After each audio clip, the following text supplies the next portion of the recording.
So welcome to episode 145 of Gallifrey Pirate Radio, where I am joined once again by two people I've had on the show before, Maya and Maura. And again, because I had so much fun 2 weeks ago at GnomeCon, 3 weeks ago at GnomeCon, talking to the ladies and finding out their opinions and viewpoints of Doctor Who, I decided to do a follow-up to last week's episode to talk to them, or Maya again and Maura, which we haven't had on since we discussed all of Series 1 of Doctor Who. And let's start off by, who is your favorite Doctor? I know this is sort of a rehash for Maya, but I want her to answer it again because we're going to expound on this.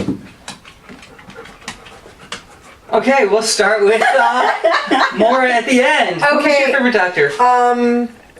Having actually recently gone back and rewatched a lot of Doctor Who, the classic years, thank you Netflix. I actually had the chance to rewatch, and you asked me this question a long time ago. Yes, a long time and ago. I remember, and it actually was who was my first Doctor. I was right.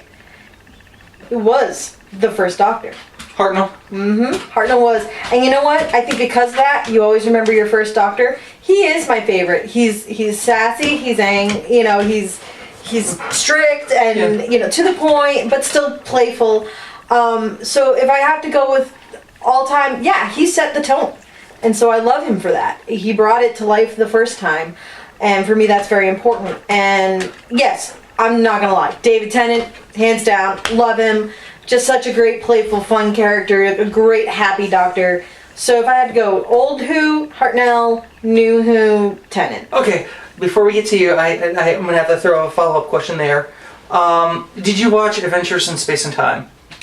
I have not had the chance yet. Oh, okay. It was kind of a thing that we were going to plan on doing, and we got a little waylaid. Okay. So as soon as it comes out on Blu-ray, I will be more than happy to bring it over so we can watch it together. yes. Awesome. Yes. This needs to be a thing. Because I don't think I haven't done a review proper on Adventures in Space and Time. You should totally do I that. might have, I can't remember. That is how many episodes I have done. Okay. Who is your favorite Doctor? And this I'm going to make it easier on you because Maura sort of jumped the gun there because I was going to ask about classic and new Who. Right. Oh, sorry. No, that's great. I mean, it's a perfect segue. I have to separate the two because they're two different worlds. You're right, and that's I can never give one anyways. I always have to say two, which is usually 3 and 10. Although I love them all, but for the same reasons that you list, Tennant is Tennant and amazing and wonderful. Yeah. But your first Doctor, and although I don't consciously remember him as my first Doctor, when I look at him, I have that kind of feeling, and so I just he's the one. And our other guest, Pepper the dog. Yes. And her favorite Doctor is Matt Smith, probably. Yeah, she looks like a Matt Smith girl. Yeah, totally. Yeah. I don't know. She might be a Okay. Gertrude. So you said third Doctor. What about the third Doctor? What do you like about the third Doctor so much?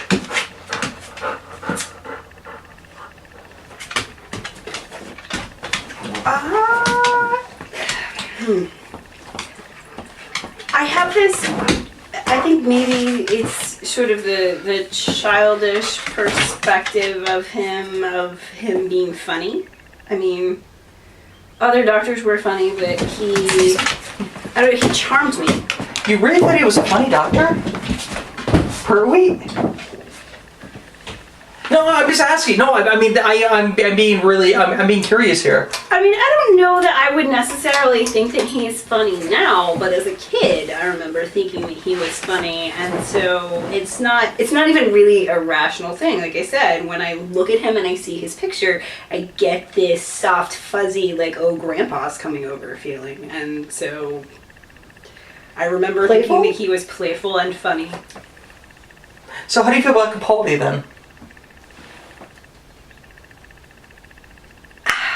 Because wonderful clearly, and enticing and scary and. Well, because clearly he's taking his shtick in a lot of ways. Or I don't know how he's going to be acting, but at least his outfit is very third Doctor, which makes me very, very happy because I hope that he will not repeat that, but play to it. I want to see some Venetia Aikido. That's what I want to see. We haven't seen it since the third Doctor, and Capaldi's favorite Doctor is the third Doctor. I want to see him do some Venetia Aikido. So I heard you clapping over there. What makes you excited about Capaldi? Okay, well, first off, I'm excited that they have an older actor doing it, because I think this is going to be a real test to make sure this isn't just a bunch of fangirls tuning in to watch a bunch of hot guys running around and be funny and cute, and So then they can call here. themselves sci-fi fans. So there. Okay, so this is going to be a real test, and I'm not saying that just because you only like the young doctors that you're a bad Doctor Who fan. That's not true, because you still watched it and you had to follow it enough to maintain interest. I mean, David Tennant's pretty and all, but, you know, the stories had to be good enough for you to follow. Hopefully. Else we have some really vacant Doctor Who fans, and that scares me. Okay, sidetrack. So Capaldi, all right, I've watched a lot of Capaldi's work, and I love him. I mean, in the thick of it, all that. I mean, a lot of his side stuff that he's done. My personal favorite, the Angel Islington from Neverwhere, back from the 90s, that Neil Gaiman wrote, the miniseries. Love him. So I am like so excited just him as an actor.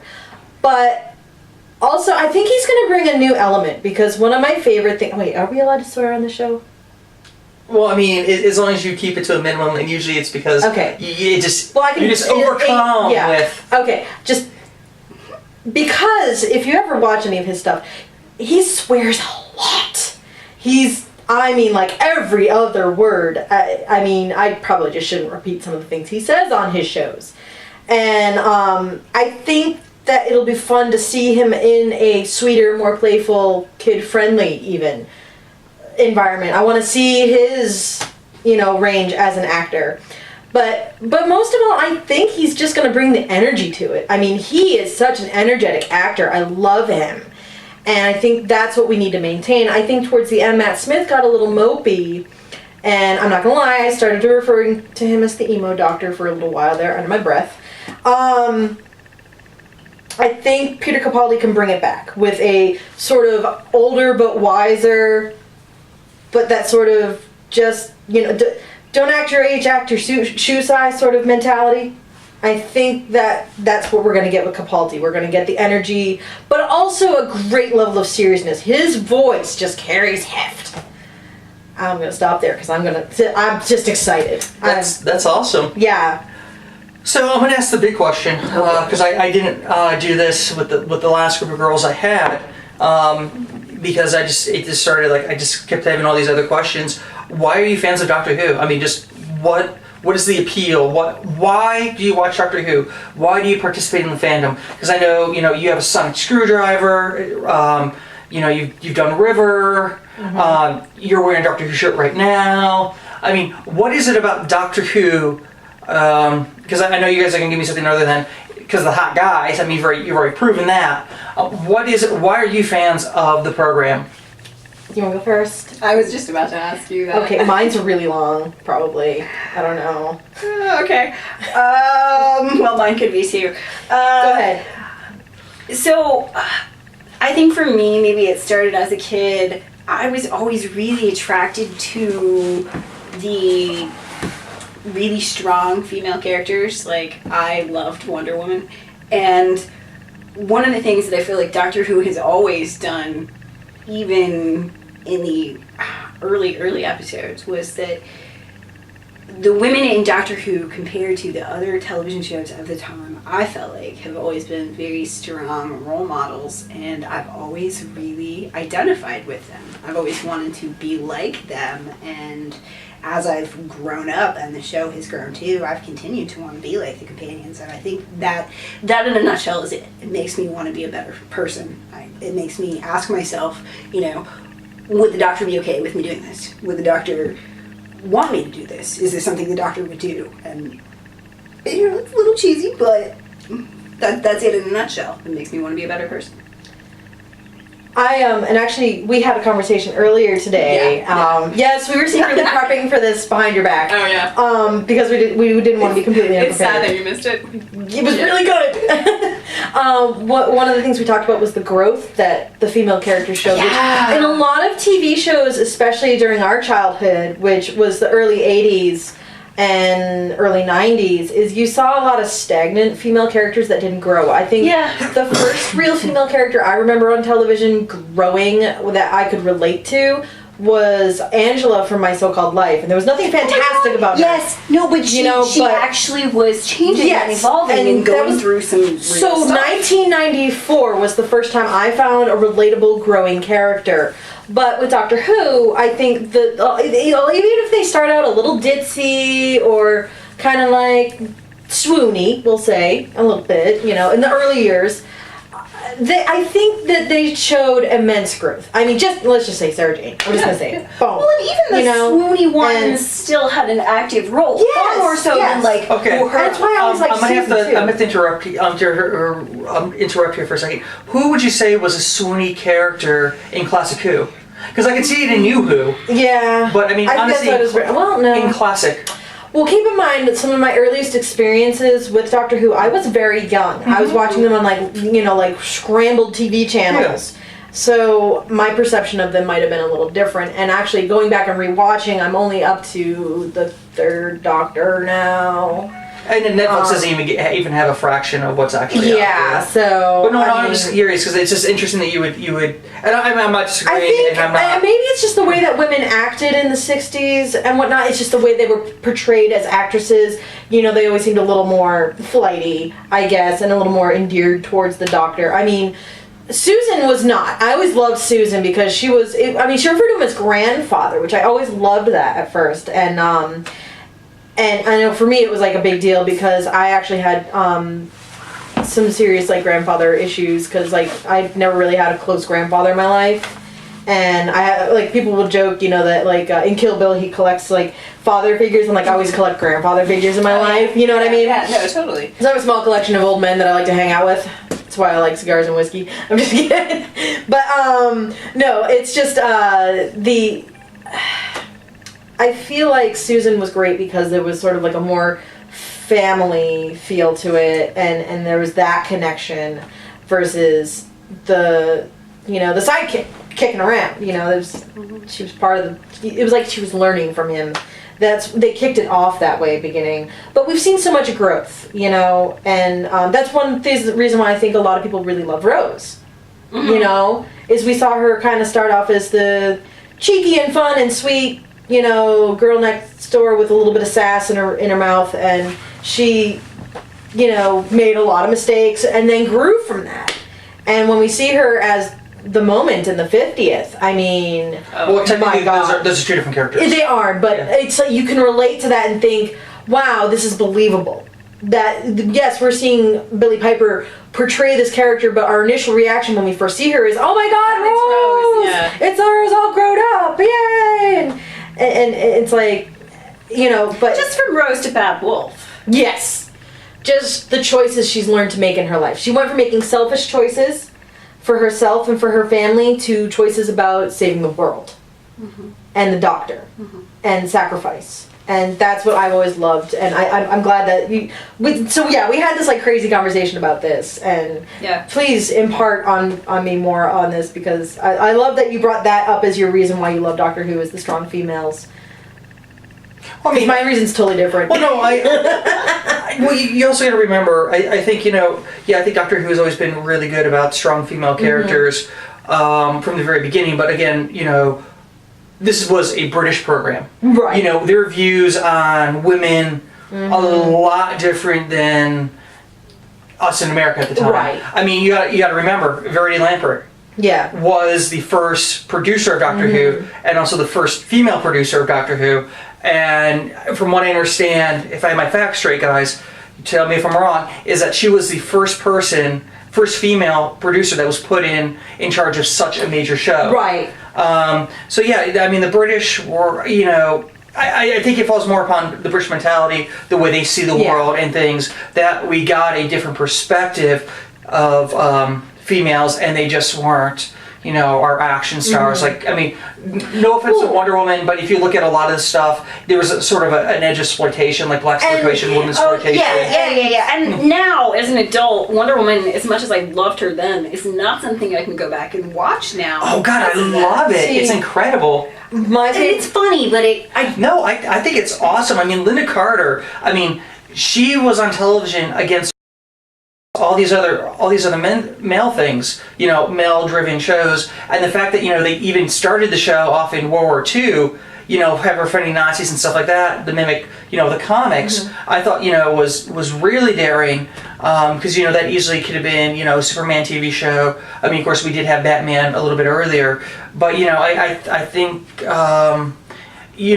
is a really great example of strong female viewer, on television, unlike your Charlie's Angels, which are trying to look hot and stuff like that. And actually, as a sign of the times, even in the 60s, what we may be seeing is like these women who are portrayed a little more girlier. And maybe that's what I meant to say. They're a little too girly for my taste. They're not as rough and tumble as some of our more, as what I love in sci-fi. Okay, my ultimate sci-fi female character, hands down, is always Ripley. Ripley is like the woman to me. It's really not to interrupt. It's really sad that we don't have certain episodes still. We only have them as audios because we had characters like Sarah Kingdom, who was I think it's an SSS officer. It's a security space officer, security force or something. I'm messing this up, but she was if you like Ripley, that is. She was. Honestly, balls to the wall. She was doing her duty. I know it's not considered the best years of Doctor Who, but I actually kind of liked Ace. Of course, as a kid, I idolized like the outcasted punk rock girl. Well, Ace is considered one of the first companions to have more of a story where we find out who her family is, her past, and things like that. But no, that's when Doctor Who was starting to go on an uptrend. Yeah. No, that's honestly that was some of Who's best years. And if you ask Drew, he'll defend those years, tooth and nail, or I should say tooth and claw. But yeah, that was some really, really good stuff. Yeah. And it's a shame that it got canceled at the time. Yeah. So, but I totally agree with you. The strong female leads is so important, and there is a certain note of the inquisitive nature of them. They're always willing to learn something, and that's because there's so many shows and whatnot where the woman is kind of. She's inquisitive, she's the sidekick, she's the companion, but she's brushed aside as being a ditz or an idiot or can't be trusted. I shouldn't even say shows, it's more like a movies thing, but there are like so many really bad movies out there that I've seen way too many of. Well, I think that's the role of the companion, is that, there are eyes. And they are us. They are us, and even more so now than back then. But yeah, no, that's a key thing, and I think they've done really good, The companions are our doorways into the world of Doctor Who. So, I said you dress up. Do you ever dress up as any of the Doctor Who characters? Have you ever gone into the cosplay side of things? I have not yet, although there might be a suspicious pair of trench coats in my closet currently. Nice crossover. You said that you have cosplayed, and I remember you did River Song. River Song. Why River? Why did you choose River? Okay, there's actually a funny story to this. All right. Well, first off, River is one of my favorite side characters. I will say that. But actually, it came about by accident. I was at StellarCon and walking down the hallway, and I was wearing like these tall brown boots and this like short black dress. And I was wearing this trench coat that I made out of an old jean dress, actually. It was like a black trench coat. And at the time, my hair was like long. And I'd had a really long, crazy day. And I just got out of the shower and just kind of was like, nah, And my hair is very curly and very bouncy and very big if I don't do anything to it. But I'm not going to say it wasn't a stressful day. And I was kind of drunk at the time and didn't care. So I was walking a little buzz through the hallways with a trench coat and a short black dress and tall brown boots with big fat curly hair, and I have this like so it's a steampunk like wristwatch thing. So it's like a leather strap, and it has a sundial right here. And I don't know, maybe it was just like the combination of the jewelry and stuff that I was wearing, but someone's like, wow, cool River Song outfit. And I was like, I wasn't trying. But that's awesome that you said that about me. And that like made my day. That made my week. I take it back. That made like my year. For somebody to like just out of the blue without like me trying, they made that comparison to somebody I idolize. And so then I went for it. Then I actually went for it and I tried to make a couple things. Now I had like no budget when I was doing it. And what I really want to do is go back and make a couple of for serious River Song outfits. I've been slowly building my props and everything because, as you know, I take my cosplay very seriously, and I do my best to have as much authenticity as possible. But you know, I mean, I haven't felt like that since I was in college, and somebody pointed out my Princess Mononoke costume at a Ren Fair, and a girl came up to me and wanted my autograph. And I was like, oh my god, this feels awesome. So, yeah, that's one of the reasons I did River. It started as an accident. I had the hair for it. I wish I had the height and the length of hair and color to do Donna, because she's my favorite. I was going to ask you, is there anybody else you want to do? I would love to do Donna. I'd love to do Susan too. I would love to do that, like, you know, like the Buffon and everything, and just like anyone of the 60s anyway, like Ramona or anything, you know, like just something classic Who. I mean, so many people have done Sarah Jane and so many people have done Billie Piper. And well, I think so many people have done all of New Who. It's true, you know, like, but I love Donna, and you never see a Donna cosplayer.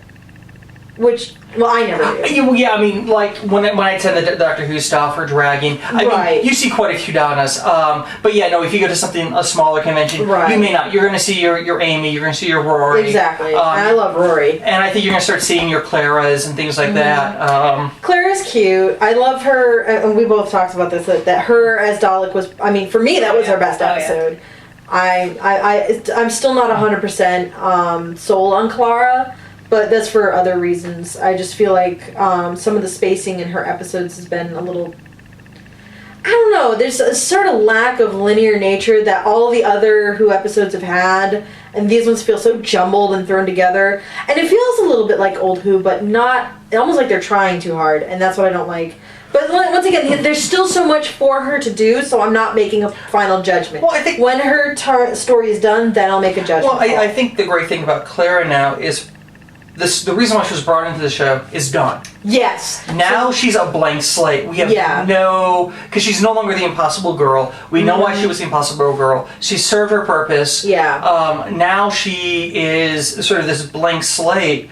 So I look forward to seeing. I look really forward.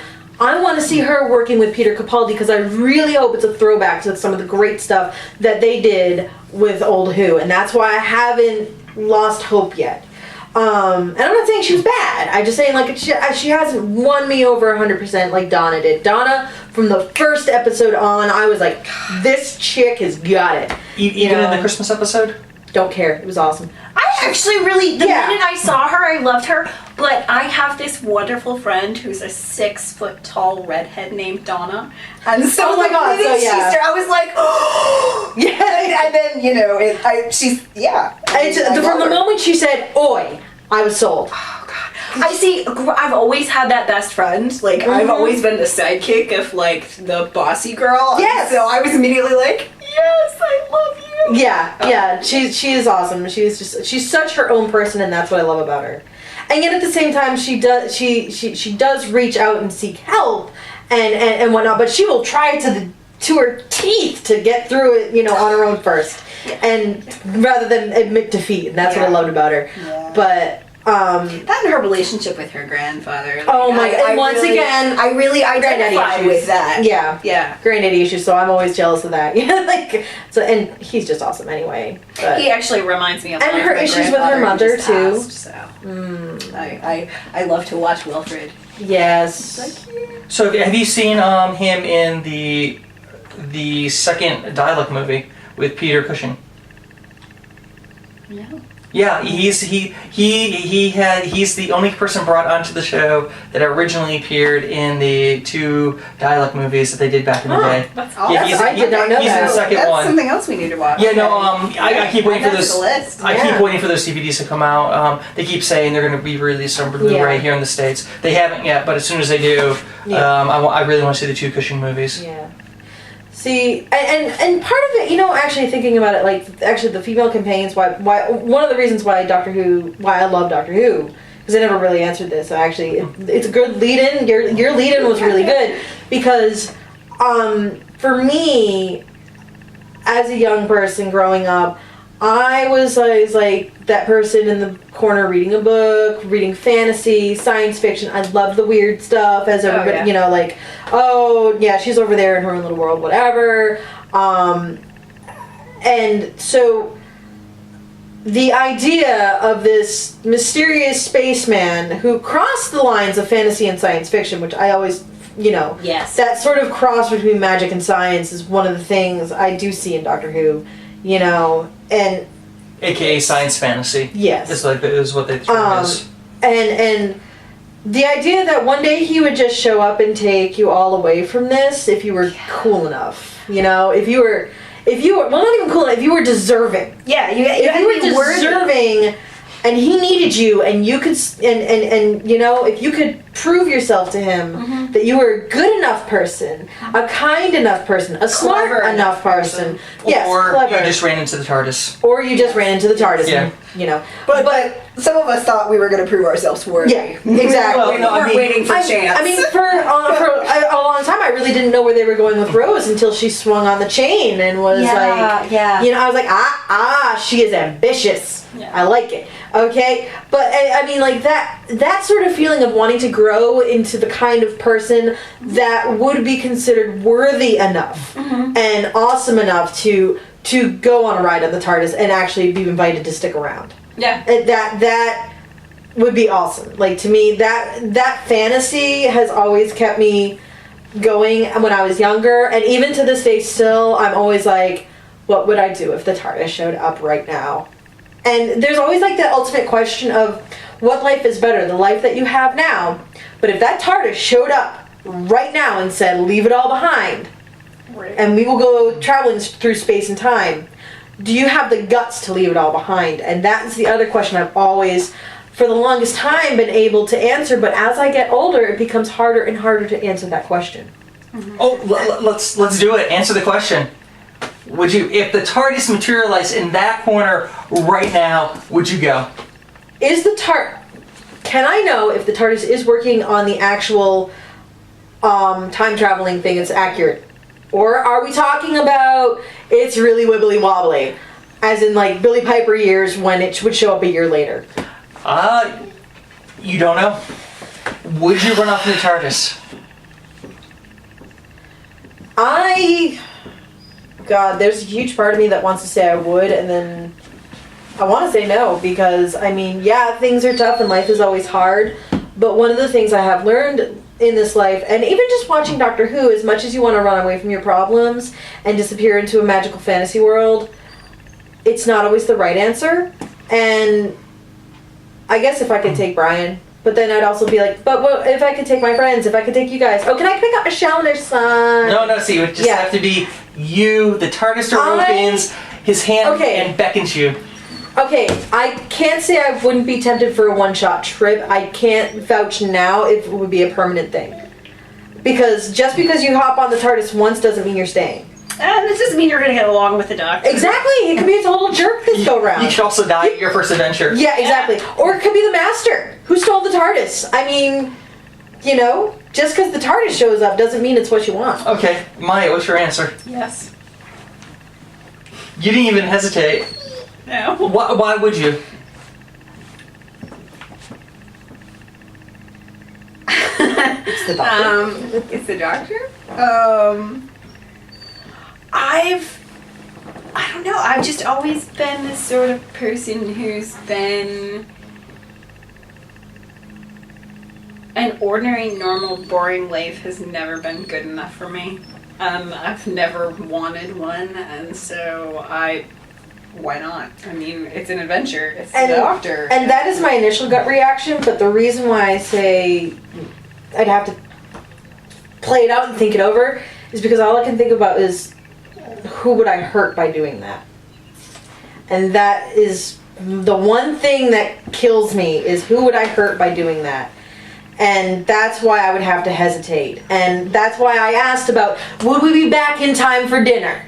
That Right. sort of thing, you know? And for me, but then I don't have the sort of, like, I wish I could kind of put myself above that sometimes, but I can't. Like, it's just like ingrained in me. Like, and maybe it's because I grew up Catholic. I don't know. You know, there's that part of me that always like, and I'm not even saying it's necessarily a good thing. Like, I'll feel guilty. And that doesn't make it right. I mean, like, I'll leave friends behind, and I know that some friends would be like, why the heck didn't you do that? The target was right there. I would have understood. You know, and then I'd feel like a jerk afterwards. So it's not that simple of a question, you know, I think. I think there's more to it than just hop on board. If you had asked me 5 years ago, I wouldn't have thought twice. But I'm in a different part of my life now, and would you say that, okay, could you ask that question of a mother and tell her she couldn't take her infant child with her?